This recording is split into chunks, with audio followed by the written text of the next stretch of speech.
Bien, retomamos de a poco, vamos aceptando a los compañeros que vayan llegando.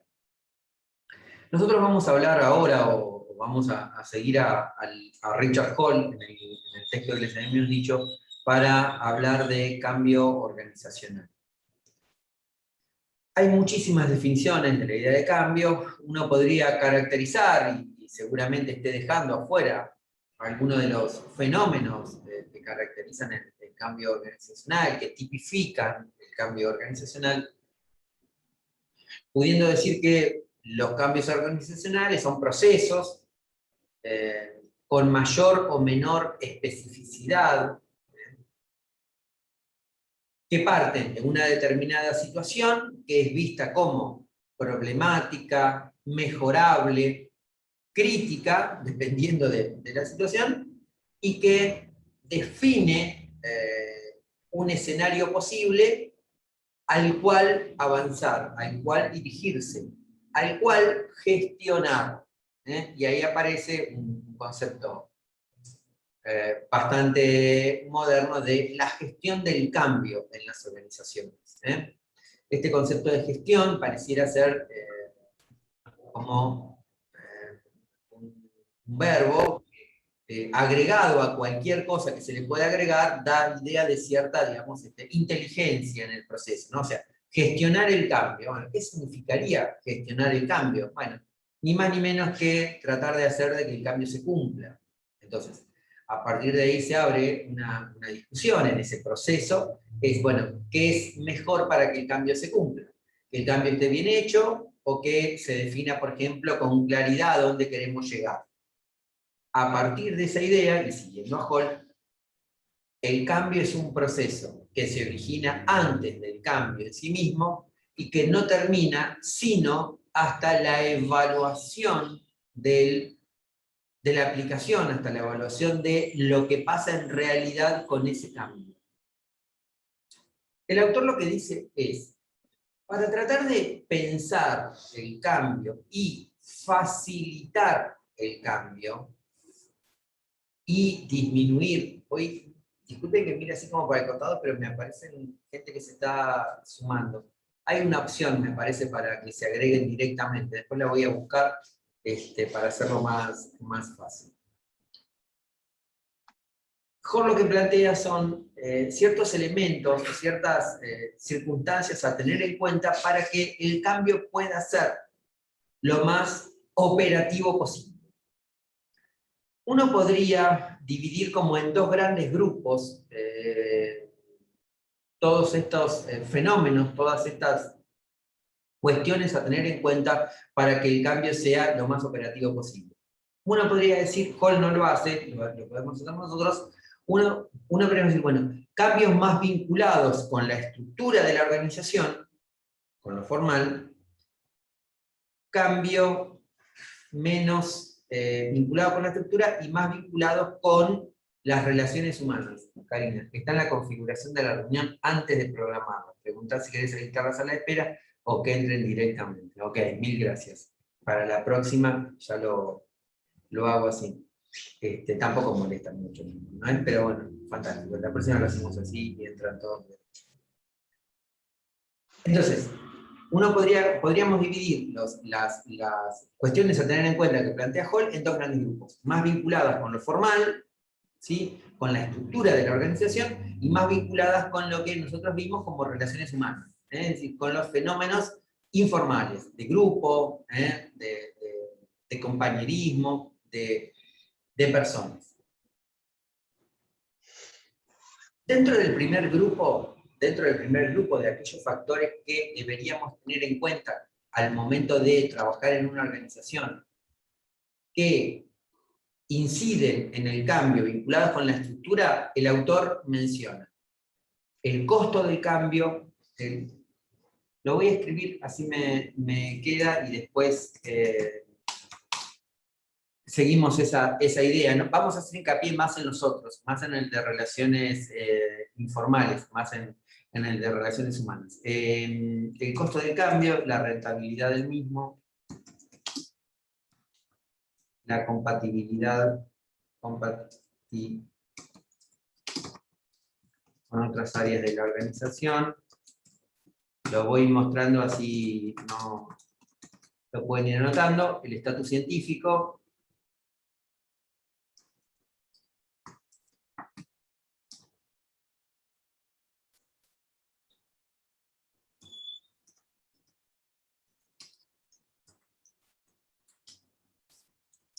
Bien, esos podrían ser los aspectos que menciona Hall a tener en cuenta en relación al cambio, desde el punto de vista más estructural, ¿sí? Más de la organización formal. Primero el costo, eso es algo que siempre lo formal tiene en cuenta, ¿no? Bueno, y esto que vos nos proponés, ¿cuánto cuesta?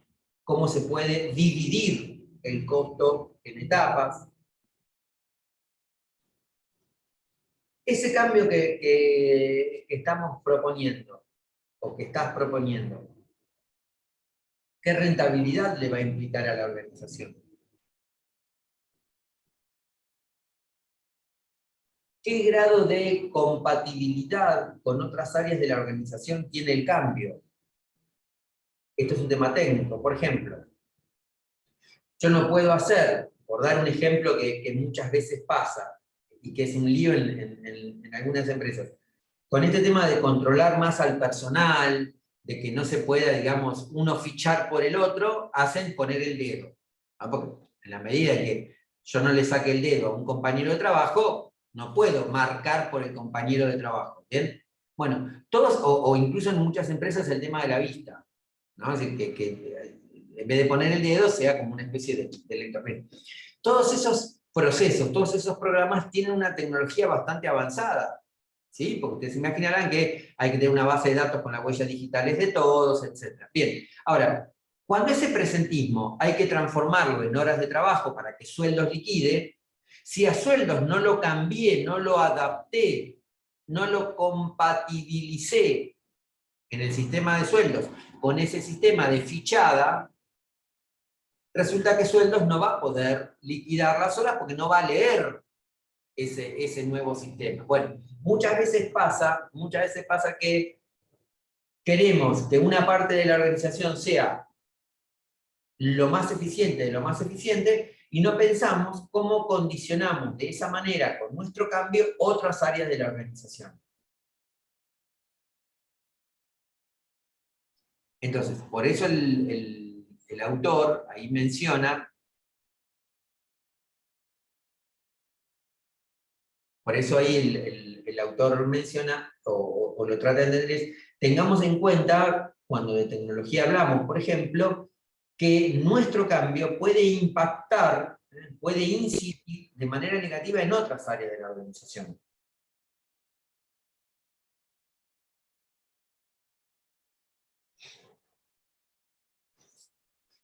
Otro fenómeno u otro aspecto a tener en cuenta en los procesos de cambio, dice Hall, es el estatus científico. Es decir, si nosotros desde lo formal podemos fundamentar que ese cambio que proponemos tiene antecedentes y tiene buenos resultados, menor posibilidades de generar resistencias al cambio.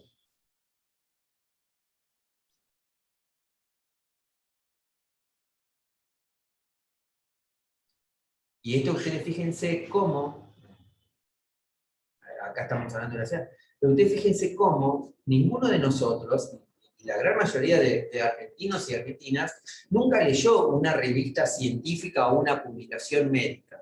Sin embargo, con este tema de si la vacuna Sputnik 5 tenía las pruebas como las tenía que tener o no las tenía que tener, todos nos enteramos que hay una revista médica que se llama The Lancet, que si publicás en The Lancet sos como el genio de las operaciones, y que toda la comunidad científica se levanta a la mañana y lee The Lancet, y el médico antes de operarte lee The Lancet, y el otorrinolaringólogo antes de decir si tenés anginas o no lee The Lancet. Nunca sabíamos eso. Bueno, fíjense cómo de un día para otro nos enteramos de eso. Y cómo hubo que recurrir, tanto con los que estaban en contra de la vacuna, como después los que estaban a favor, que la publicación en esa revista científica prácticamente, digamos, convertía la vacuna de diablo a buena. y nosotros ni sabemos si existe la revista The Lancet, porque nunca la hemos visto. Y no creo que ninguno de nosotros haya buscado la versión en inglés de la revista The Lancet. Entonces, el estatus científico normalmente le da chapa ¿cómo decirlo? Le da chapa de preciso, le da chapa de buena política a una propuesta de cambio. O para que haya menos resistencia se consulta la unificación de criterios entre las áreas afectadas para hacerlo parte del proceso. Sí, eso Hall lo va a tener en cuenta, Daniela, pero lo vamos a mencionar como dentro de los aspectos subjetivos, dentro de los aspectos que tienen que ver con las relaciones humanas, esa situación.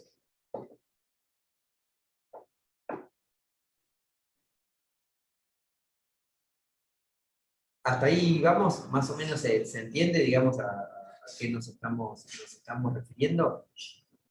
Yo me perdí la mitad de la clase porque tuve 2 cortes ya. Sí, se entiende.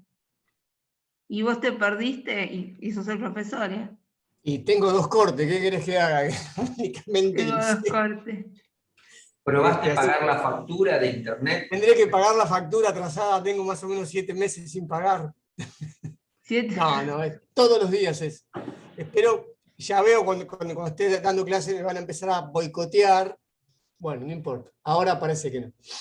Después la ¿Pero repaso. qué tenés de internet? ¿Qué servicio tenés? El peor. El Ahora único me que dice Fivertel. el que pasa por acá, Fivertel. Y Telecentro, buscate Telecentro, por lo menos zafa. Pero Telecentro por acá todavía no. Ah. No, voy a poner una antena con una sartén, como se hacía hace muchos años, y voy a empezar a buscar una señal. Bueno, no importa, después repaso, profesor, cuando usted suba sus clases. Ok. Hoy subí el video de nuestra clase anterior. Van a ver que está subido así como en crudo, porque acá en el estudio, cuando estoy en el estudio, no tengo el programita para cortar y subir el video, así que va así en crudo, digamos. Karina, donde yo vivo no pasa ninguno. ¿Y qué usas? ¿Los datos del celular? Exacto. Y curiosidad, ¿dónde vivís?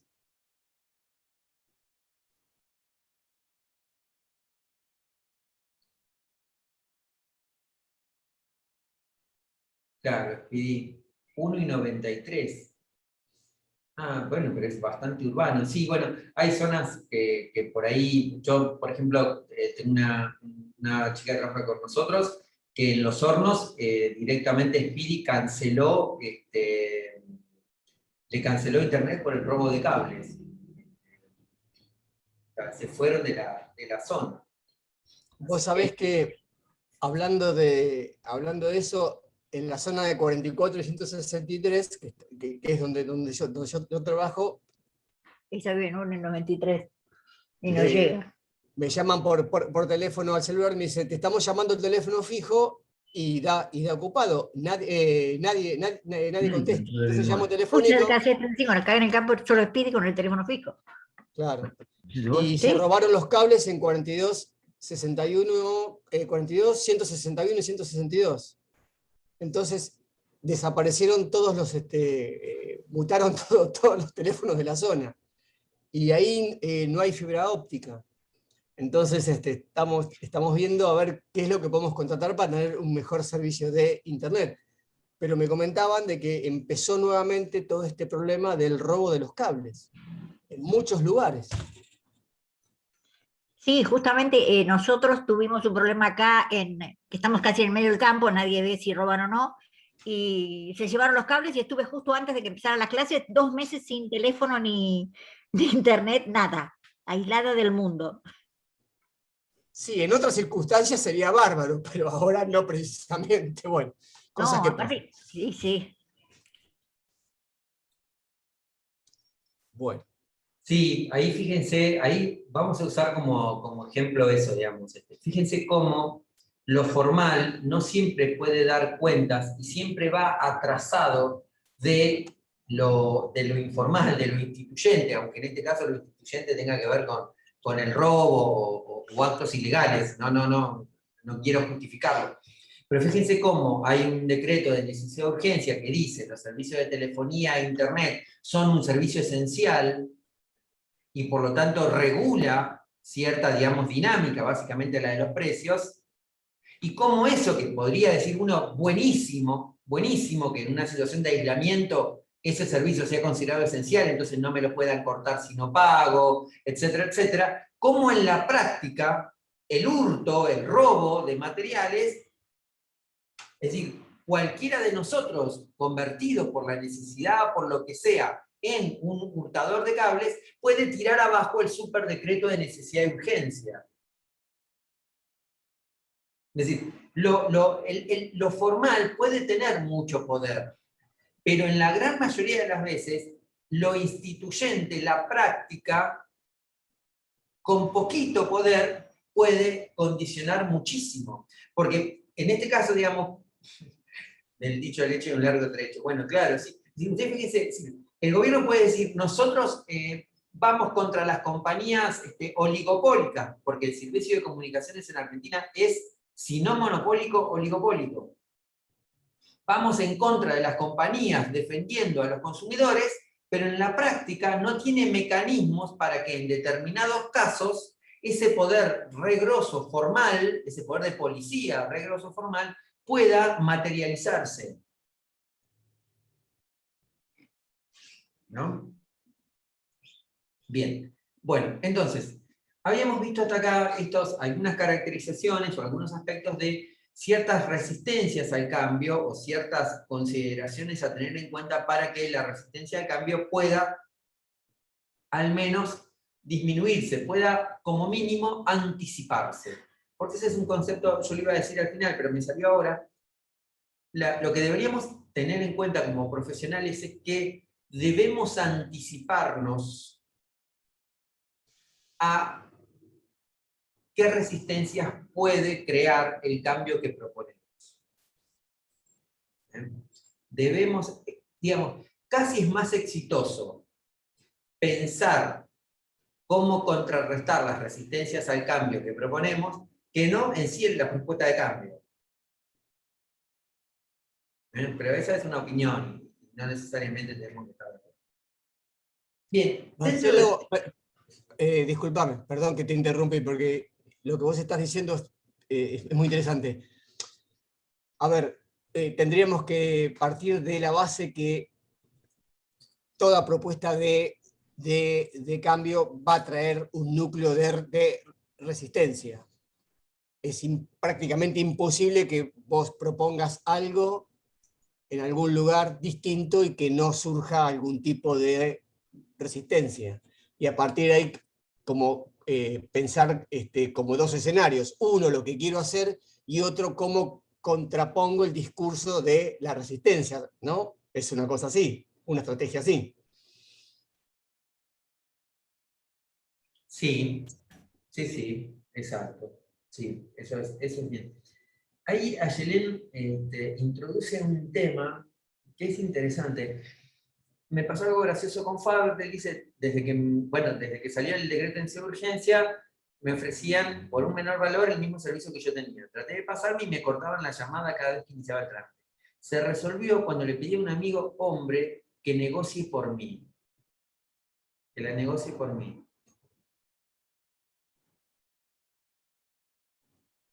Nosotros no hablamos mucho de género en esta cruzada porque no es un tema nuestro, por más que el tema de género atraviesa, digamos, desde las instituciones más, digamos, atraviesa todas las instituciones y por ende se manifiesta en todas las organizaciones.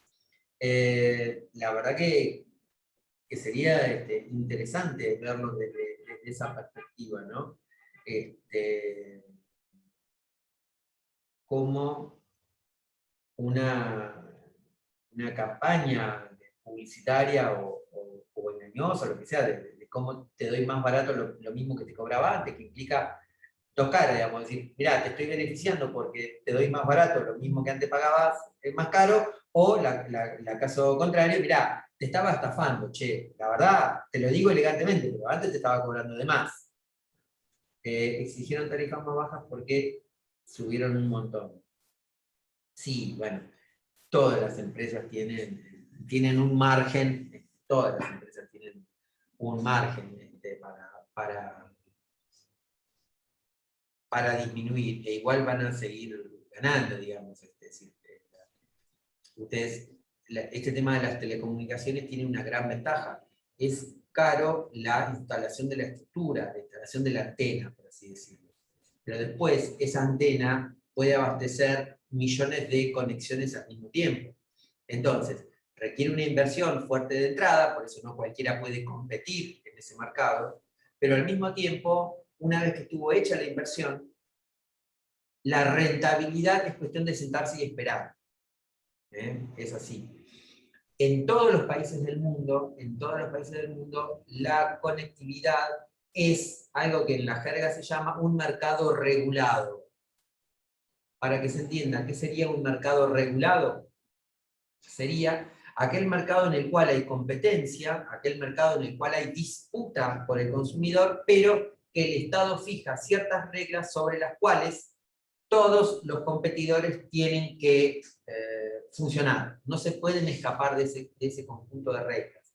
No sé si nuestra alumna, que es abogada, se especializa en derecho comercial o en derecho corporativo, pero básicamente una definición sencilla de mercados regulados podría ser eso. O sea, hay competencia, pero la libertad para competir está definida por un marco común para todos que hace el Estado. Básicamente ese marco común inicia por el costo, por el valor de ese servicio, ¿sí? Para que lo entiendan, el mercado regulado es la luz, el gas, básicamente los servicios públicos en nuestro sistema son mercados regulados. Los servicios públicos son mercados regulados. Hola, ¿qué tal? No, justamente trabajo en defensa del consumidor, así que estoy recordando la ley de defensa de la competencia, la ley que aplicamos nosotros, es tal cual como lo estás explicando, igual. Okay. Buenísimo, ya sabemos a quién recurrir cuando tenemos que hacer un reclamo. Vamos No. todavía. ¿Cómo que no? Bueno, sí, está bien. Sí que no vas a aprobar. Alejandra, ¿me pueden dar una indemnización por el maltrato que recibí? ¿Me pueden devolver plata? Después lo hablamos, no hay ningún problema. Bueno, lo que derivó el comentario que me cortaron el servicio 2 veces. Bueno, la clase se... Bueno, pero de todo aprendemos. Y además, qué mejor manera de aprender a partir de lo que nos pasa como personas, y no necesariamente como alumnos, o como docente, ¿no? Así que bueno, en buena hora. Bueno, entonces, yo estaba copiando, o estaba tratando de copiar, más que todo para no olvidarme y después seguir un orden, aquellos aspectos que, bueno, ahí corté, aquellos aspectos que dentro de las cuestiones que Kohn nos dice tengamos en cuenta al momento de pensar un cambio, deberíamos tener que guardan más relación con lo que nosotros vimos como características informales de los espacios laborales. Con punto de inicio interno, Kohn lo que nos dice es probable que el cambio que contenga la propuesta de cambiar propia de los actores tenga menos resistencia que el cambio que viene obligado desde afuera. En ese caso es importante rastrear, buscar al que puede funcionar como líder, al que puede funcionar como representante de ese grupo, para que él pueda ser el que empiece a gestionar la idea o la necesidad de cambiar. Vieron que siempre dicen, bueno muchachos, pero la verdad estamos cómodos, pero ¿cuánto nos va a durar esta comodidad? ¿No sería preferible negociar algo y no que directamente nos saquen a todos.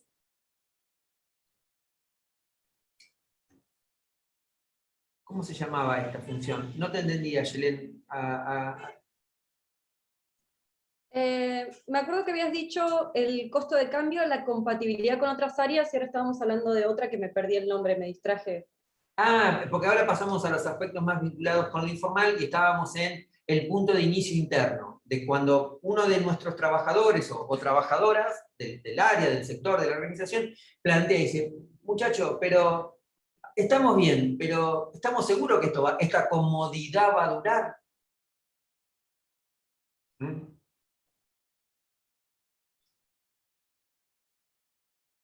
La existencia de porteros, con lo que nos dice es, cuanto más personas tengan que informar, ¿sí?, que trasladar, que llevar la idea de cambio, más posibilidades de interferencias, de malinterpretaciones.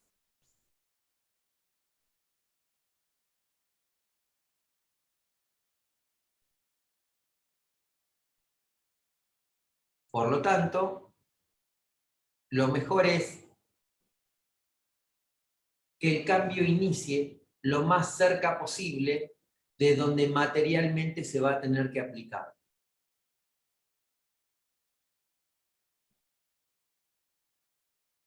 Eso nos va a facilitar después también evaluarlo.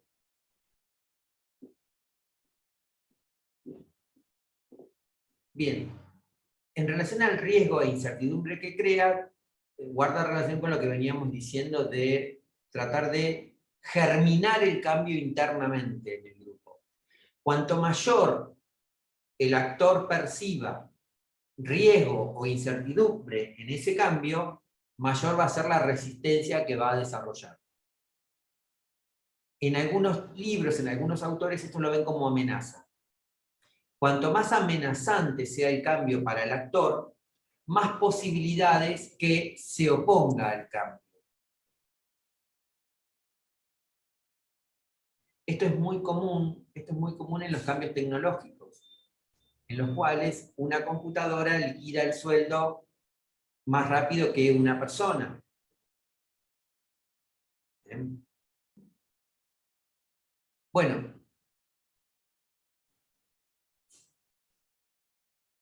sí, el lenguaje, la utilización, el empleo del lenguaje inclusivo es normalmente algo que tiene una alta resistencia, porque normalmente es impuesto desde arriba. Porque por una cuestión política, por una cuestión, digamos, política partidaria, bueno, el nuevo ministro, la nueva ministra, y eso normalmente es una de las contradicciones más grandes que hay. Uno lo ve, digamos, en muchas organizaciones públicas, ¿no?, en los cuales sirve, o hasta digamos, pasó hace poco en el INTA, ¿no? La idea de usar lenguaje inclusivo en el INTA fue tomado por muchos medios de comunicación, prácticamente, digamos, como una especie de situación divertida, en el cual se hablaba de trigue, se hablaba de avene, ¿no?, o de vaque, o sea, como estuvo definido desde la política, desde la conducción máxima, pareciera que desde esa manera puede haber más posibilidad de resistirlo. El lenguaje inclusivo, lamentablemente, parte de un problema, la identificación que se hace con cierta ideología partidaria del lenguaje inclusivo. Y ese será un tema que seguramente en nuestra facultad en algún momento tengamos que debatir, ¿no? Cómo comunicar, cómo construir el mensaje en el cual el lenguaje inclusivo lo que trata es de disminuir la violencia que el lenguaje construido en base a un carácter binario de hombre y mujer transmite para un montón de personas que no se identifican ni con esa condición de hombre ni con esa condición de mujer. ¿Bien? Pero bueno, así se fue dando. Entonces, la comunicabilidad como característica del proceso de cambio es un poco la suma de todos estos factores. Dice, cuanto mayor comunicabilidad tenga el cambio, mayores posibilidades de que el actor tenga margen para mal interpretarlo.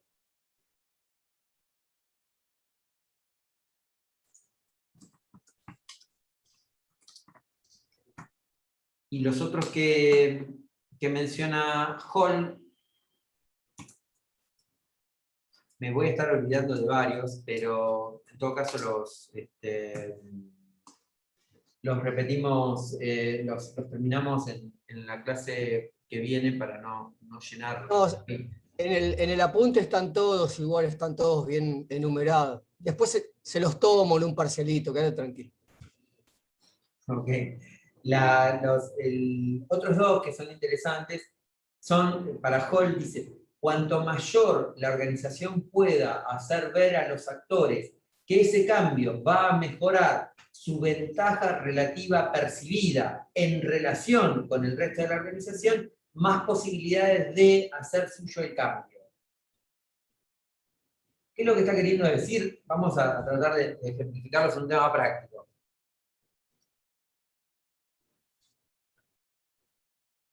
Si nosotros, que somos los agentes sobre el cual el cambio va a operar, lo que decimos es, che, mirá, vamos a hacer esto que nos pide la organización, vamos a cambiar, no sé, nuestra manera de trabajo, nuestro horario, nuestro espacio físico, vamos a cambiar, mejor, porque así después, si necesitamos pedir algo, nos lo van a tener que dar.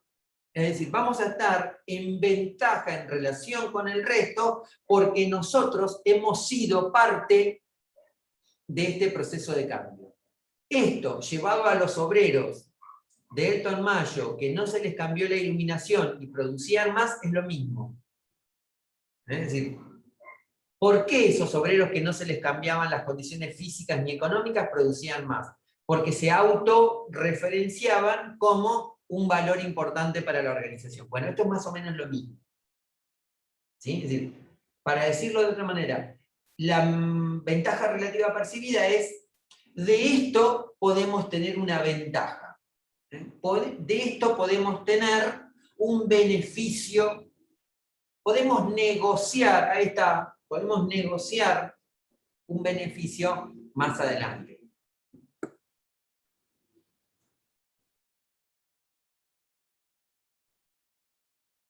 Y finalmente, una de las últimas características de las que habla Hall, que tengamos que tener en cuenta para disminuir la resistencia al cambio, es la reversibilidad. En la práctica, ningún cambio se hace para volver atrás, para hacerlo reversible.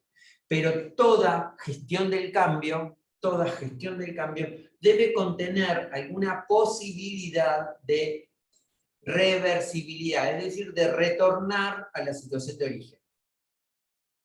Aunque sea para quedar políticamente correctos. Pero no debemos descuidar. Insisto, teóricamente ningún cambio se hace para volver atrás, ningún cambio se hace para que al final no pase nada. Pero debemos pensar, lo quiero decir con respeto, debemos, comillas, vender, comillas, a los agentes que si la cosa no sale bien, vamos a volver para atrás.